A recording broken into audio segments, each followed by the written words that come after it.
We will see it through a story, how you can brainwash someone. Let's start. Our protagonist, Alex, was an employee in prestigious corporate office. He was not just an employee, he was a man driven by ambition, willing to do whatever it took to climb the corporate ladder. His friendly smile masked a darker side, a side that thrived on manipulation and deceit. Alex's reputation was infamous, whispered about in the halls and feared in meetings. His ability to twist words and situations to his advantage made him a formidable foe to anyone who crossed his path. This time, his goal was to achieve the manager's position by brainwashing his manager. Alex starts approaching his manager every day with a smiling face and prays him a lot to gain his trust. Good morning, Mr. Thompson. I wanted to discuss the upcoming project with you. I know that you have very solid plans for this project, but I have some ideas that could take this project to the next level. With a voice dripped in false sincerity as he began to plant seeds of doubt in manager's mind, as if telling him that his plans were not good enough. He starts doing this with every project they get for a couple of weeks to work it like a slow poison, eroding manager's confidence and sense of self completely. He starts sending mails to manager anonymously about his past mistakes, making him feel guilty about his decisions and making his self-doubt more stronger. As weeks passed, Alex's influence over Mr. Thompson grew, like a dark shadow enveloping him. Alex's words weighed heavily on Mr. Thompson, making him doubt himself and taking Alex's approval for even the smallest decisions, as if seeking validation from him. Now that the manager has lost his confidence, he falls deeper under the protagonist's manipulation.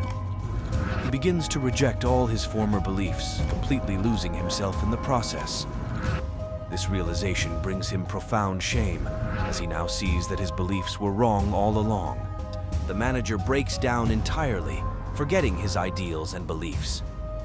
At this stage, he may start questioning his very identity, wondering, who am I? Where am I? And may even spiral into depression. This concludes the first step, assault on identity, where Alex continuously attacked on manager's beliefs to completely break him.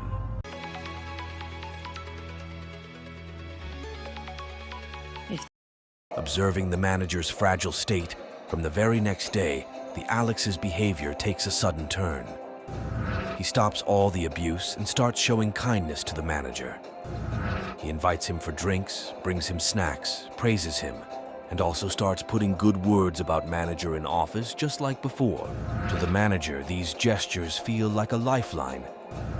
He starts seeing Alex as an angel, sent by God to save him from his troubles. This is a technique called leniency. You help the person in its worst and he will do anything for you in return. Now that the manager completely trusts Alex, he begins to use a technique called compulsion to confession. Alex starts luring a confession out of his manager by saying, "You can help yourself."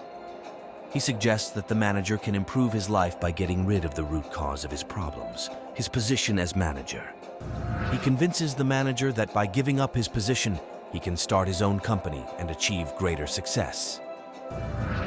Alex plants the idea of starting a company in the manager's mind, making him believe that it will free him from all the troubles his current position has caused. As the manager starts fantasizing about starting his own company, he becomes delusional and begins to think that giving up his position is the only way to achieve happiness. He feels torn between his old beliefs and these new manipulating ideas that Alex has introduced. In this vulnerable state, it's clear that he would choose the new beliefs. Eventually, after months of manipulation by Alex, the manager becomes fully convinced that starting his own company is the only solution.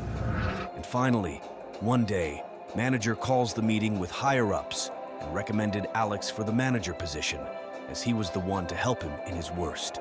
As the manager walked out of the office, a twisted smile played on Alex's lips.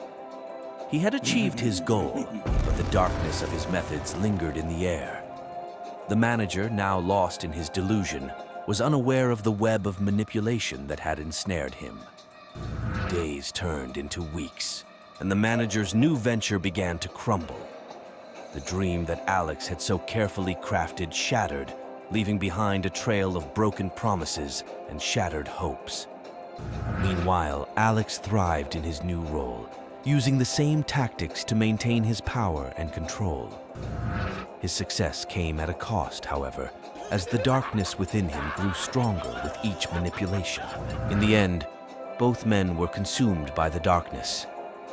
Alex, the master puppeteer, continued his reign of terror, his soul forever tainted by his twisted desires.